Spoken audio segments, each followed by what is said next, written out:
Hey, my name's Abigail, and today I'm going to show you how to use the Bruise Color Wheel. This one is Meron. It's an oil-based cream makeup. It's very pigmented, so a little bit goes a very long way.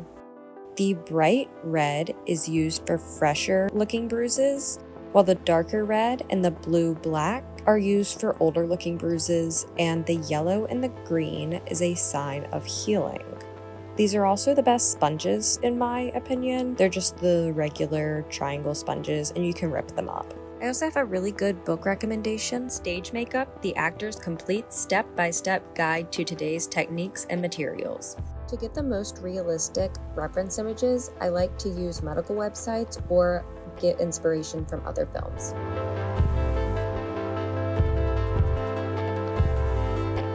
We're going to start with the lighter red color so that we can progress from a newer bruise to a more healed older bruise. I like to rip my sponges so that I can get more of a stippling effect. Next, go in with a darker red and the blue-black, following the natural bag under the eye.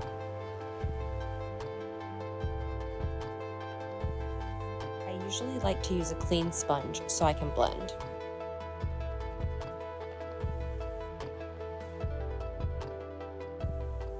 You want to gradually build the color over time by using small amounts.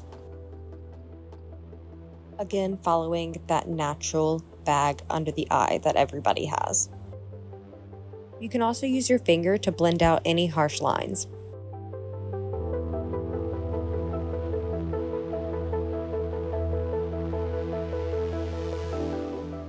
We're going to start to add the yellow and the green, focusing it on the cheekbone and the inner corner of the eye.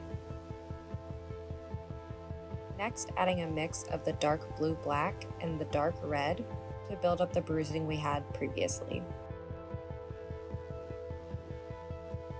If you're having trouble deciding whether or not it's dark enough, take a few steps back from the mirror so you can better decide if it will be able to be seen from the back of a theater or on film. It's always up to your best judgment, however, continue building the product little by little so that you don't overdo it.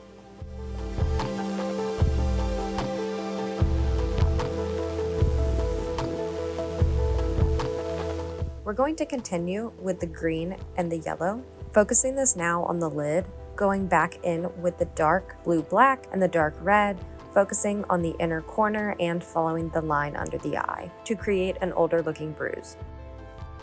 You also always want to use a color stay powder to ensure a long-lasting bruise.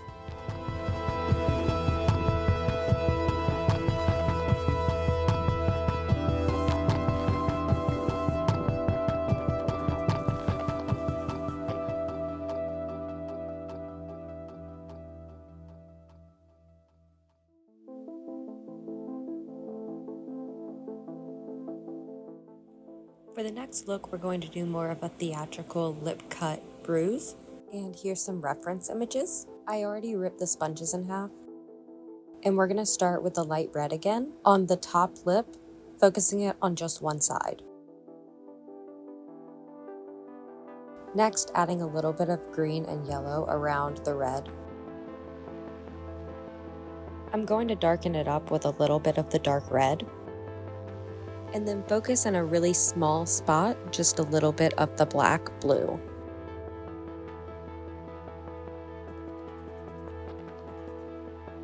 And then I blend out with my finger.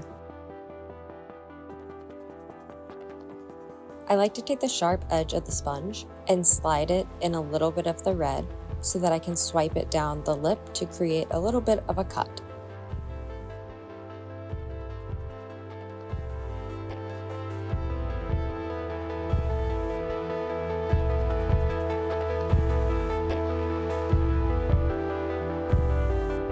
For the last example, I'm just going to demonstrate a large bruise on the arm. Bruises are made up of organic shapes. We're going to start with a yellow to map out how large I want my bruise to be. I'm making 2 different spots and I will fill in the area in between.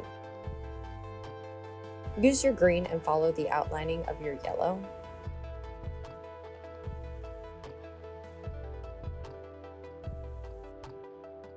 Use the clean side of your sponge to continue blending. Next, I'm going to add some red into the darkest places created so far. Try to follow what you have originally mapped out to create an organic shape. Lastly, I'm going to go in with the dark red and the black blue. I'll be filling in the majority of the leftover areas. Continue blending and building up the product little by little.